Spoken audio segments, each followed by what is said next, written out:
Is your dishwasher no longer washing or draining? Don't panic. In a few moments you'll know how to get rid of it.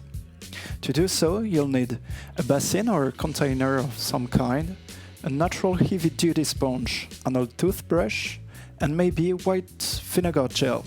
Click on the sheet at top left to see how to do it yourself.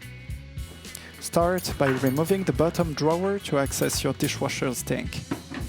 Once this is done, take your sponge and tub and start sponging. Don't try to disassemble anything while there's still water in it, or you'll risk creating bigger clogs.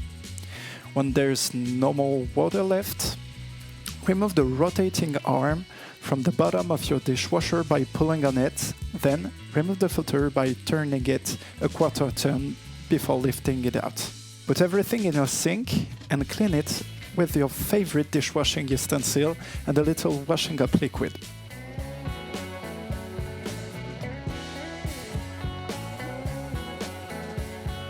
Use your old toothbrush to clean the tightest or most awkward places. You'll see, it works like a charm. The filter should normally be transparent. If not, clean it a little bit more.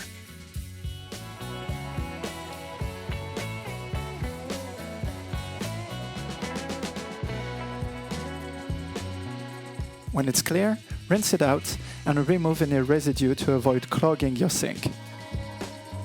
Then, go back to the dishwasher. Sponge off any water remaining under the filter and make sure you remove anything that might clog the pipes. Take the opportunity to clean the bottom door seal and any other areas of deposit with the vinegar gel and toothbrush.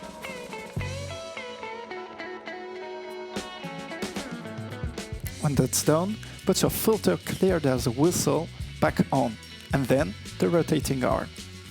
Replace the bottom dish drawer and run a machine to finish cleaning. All done! I leave you with the video of our vinegar gel recipe. Thanks for watching the video all the way through, and feel free to like, comment or share if you liked it. Ciao!